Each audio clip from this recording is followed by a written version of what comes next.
बच्चों हमसे पूछा गया है कि 5/√3 माइनस √5 के हर का परिमेयकरण कीजिए। बच्चों पहले तो हर क्या है, ये देखिए एक भिन्न है, इसका जो ऊपरला पार्ट होता है उसे कहते हैं अंश और नीचे वाले को कहते हैं हर। यानी कि हर का परिमेयकरण। परिमेयकरण का मतलब क्या है बच्चों, अगर आप इस नंबर को देखें तो ये क्या है, ये एक अपरिमेय संख्या है। कौन सी संख्या? अपरिमेय। इसे आपको क्या बनाना है? परिमेय संख्या बनाना है। इसे आपको परिमेय संख्या बनाना है। तो ये इस तरीके से, यानी कि जब आप इसे परिमेय बना दोगे तो वो क्या हो जाएगा? हर का परिमेयकरण। उसके लिए बच्चों हम क्या करेंगे? हल करते हैं। हम क्या लिखते हैं यहां पर? 5/√3 माइनस √5। यहां पर हम ऐसे ये लिख लेते हैं। जो क्वेश्चन हमारा ये भिन्न हमने ले लिया। अब बच्चों हर के परिमेयकरण में क्या होता है कि जो यहां पर चीज लिखी है ये a माइनस बी, इसे मैंने a मान लिया, इसे b मान लिया। तो जो a माइनस बी है आप इसे ऐसे कैसे, मतलब a माइनस बी सोच सकते हो। तो जो अगर यहां पर माइनस है तो मैं यहां पर प्लस से गुणा करूंगा और इस नंबर को प्लस से ही भाग कर दूंगा। यानी कि जो यहां पर माइनस है तो प्लस से, प्लस है तो माइनस से, और चीजें ऐसे की ऐसे रखो आप, उससे हमें कोई फर्क नहीं पड़ेगा। अब बच्चों यहां पर इस 5 की गुणा आप, क्योंकि यहां पर गुणा का साइन है, ये ऐसे ब्रैकेट है, तो पहले 5 की गुणा अंश में √3 प्लस √5 से गुणा कर दो।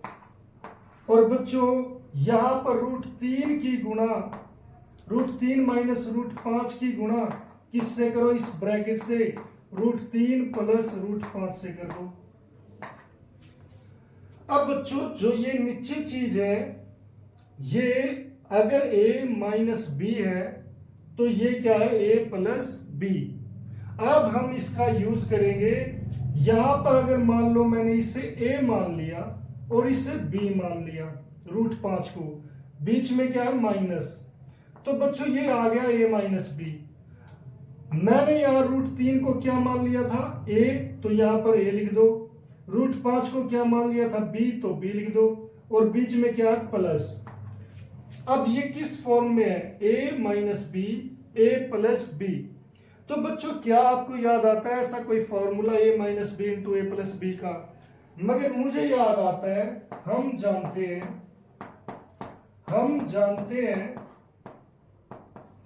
कि जो a minus B into a plus B हो तो वो a square minus B square के इक्वल होता है।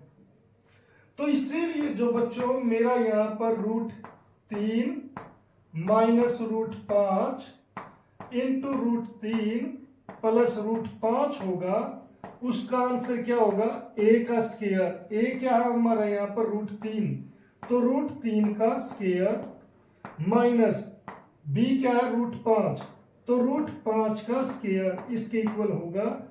रूट स्क्वायर से रूट कट गया, तो बच्चों यहां पर क्या रह गया? केवल 3, और यहां पर क्या रह गया? 5। अब बच्चों यहां पर ये माइनस का है और ये प्लस का है। जब साइन अपोजिट हो जाते हैं तो चीजें घट जाती है। कैसे घटेगी? 5 में से 3 गए, आंसर क्या आ गया? 2। मगर बच्चों किस चीज का साइन किसका बड़ा है? माइनस का बड़ा है, तो माइनस का साइन आ गया। तो बच्चों नीचे तो हमें ये चीज -2 हो गई। अब ऊपर देखते हैं, ऊपर भी मल्टीप्लाई है, पहले 5 की √3 से मल्टीप्लाई, फिर 5 की √5 से। मगर बच्चों यहां पर दोनों चीजें अलग है, तो ये जो अलग है तो इन्हें हम जोड़ नहीं सकते, और गुणा करने के बाद भी ये अलग रहेगी, इसे भी हम जोड़ नहीं सकते। तो इसीलिए ये क्या चीज रहेगी? सेम ही रहेगी। इसीलिए बच्चों जैसे हम यहां पर 5√3 प्लस √5, इस चीज को यहां पर जो हमारी √3 माइनस √5 और √3 प्लस √5। इसको हम सोल्व, यानी कि ये जो चीज है ये मैं लिख रहा हूं, इससे हम क्या लिख सकते हैं, जो डिनोमिनेटर यानी कि हर का आंसर क्या आया, वो आया आंसर -2। ये क्या आ जाएगा 5 √3 प्लस √5 और बटे में क्या आ जाएगा -2, क्योंकि इस पूरी का आंसर कितना आया -2।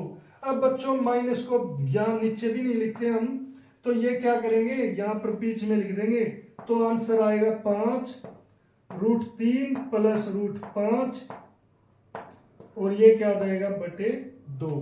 तो इस तरीके से यहां पर ये आंसर आ जाएगा। अब ये देखिए बच्चों, जो हर में है वो कौन सी संख्या है, एक परिमेय संख्या है। ये क्या थी, एक अपरिमेय थी, ये क्या है परिमेय है। तो इस तरीके से आप हर का परिमेयकरण कर सकते हो।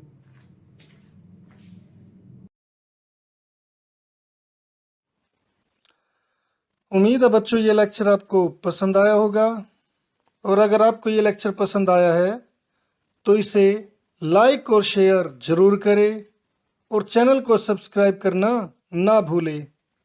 तो मिलते हैं फिर नेक्स्ट लेक्चर में, तब तक के लिए bye, have a nice day.